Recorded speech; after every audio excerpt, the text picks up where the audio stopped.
Bonjour, ici Michel Baudry. Je vous souhaite la bienvenue à notre capsule d'information sur service d'intervention sur mesure qui est sur formateur.ca. Aujourd'hui, nous allons continuer tous les volets que nous avons faits sur la mission jusqu'aux indicateurs et les tableaux de bord. Donc, nous avons commencé par la mission, nous avons défini la vision et la stratégie. Nous avons parlé de traduire la stratégie en objectifs globaux. Après ça, cartographie et processus d'affaires, sélectionner les processus d'affaires qui sont majeurs pour la réalisation de nos objectifs globaux. Et après ça, il faut faire un diagnostic pour identifier les activités critiques qui sont dans notre processus et les facteurs de performance. Donc, si je vois par les activités critiques dans l'entreprise, très souvent, je donne souvent comme exemple, mon manufacturier de meubles de bois, il faut comprendre qu'il y a des activités critiques à l'intérieur. Donc, par exemple, si je prends manufacturier de meubles, je prends mon bois, une des activités critiques, évidemment, va être la réception, l'entrée du bois. Une autre activité critique va être la coupe du bois selon les plans qu'on a déjà faits. Après que la coupe est faite, après ça, ça s'en va ailleurs ou que ça va être assemblé ou on va faire des trous, mettre des vis, ainsi de suite. Donc, chacune des activités à l'intérieur va être ce qu'on appelle ici critique. Critique au point où une machine, un équipement a une vitesse précise. Donc, par exemple, si je scie mon bois, c'est sûr que la scie a une capacité limitée.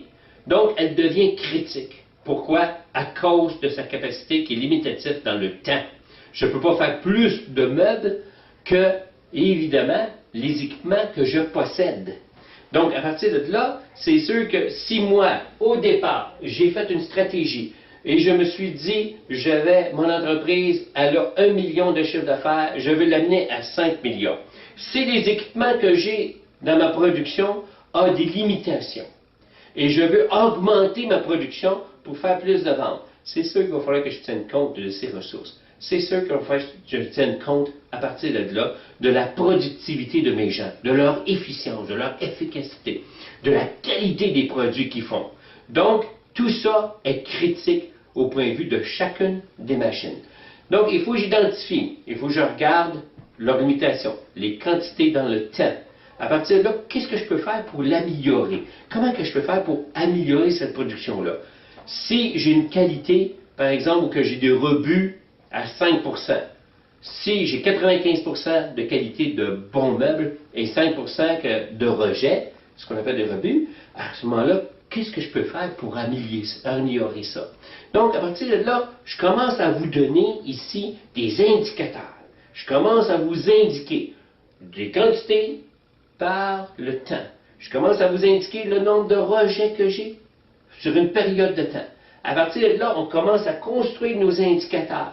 Pourquoi qu'on construit ces indicateurs-là de performance? Parce qu'ils viennent affecter les objectifs que je me suis fixés. Si souvent j'ai enseigné ces cours-là, indicateurs de performance et tableau de bord, et très souvent les gens m'amenaient leurs indicateurs qu'ils avaient en entreprise. Et je leur posais des questions. Pourquoi vous avez ces indicateurs-là? Et les personnes disaient, c'est des indicateurs qui nous donnent, si vous voulez, un aperçu que notre production est sous contrôle. Oui, c'est bon de savoir si notre production est sous contrôle. Est-ce suffisant? La réponse est non. Ce n'est pas suffisant. Il faut absolument que notre indicateur de performance, et là, voyez-vous, le mot performance est très important. Le mot indicateur vient vous indiquer une fonction. Par contre, c'est une quantité dans le temps. Performance, est-ce que je performe plus qu'avant? Est-ce que je performe mieux qu'avant?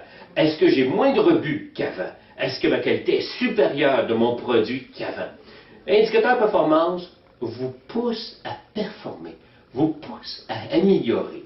Ceux qui ont créé d'ailleurs tous les indicateurs performance et tableaux de bord, les livres que vous avez par exemple de M. Kaplan et M. Norton, qui ont tous créé ces choses-là, ils partent de la base de la production à valeur ajoutée, ce qu'on appelle le lean manufacturing. Donc le lean est toujours dans la pensée d'améliorer notre production, améliorer nos données. Donc, améliorer vers quoi? Améliorer vers les objectifs qu'on s'est donnés. Et là, je commence à vous donner des liens entre indicateurs performance sur le bord, et les objectifs qu'on s'est fixés à travers nos objectifs. Je vais terminer là-dessus pour cette capsule et la prochaine fois, nous allons parler de l'analyse de performance et les choix de variables d'action. À la prochaine, ici Michel Baudry.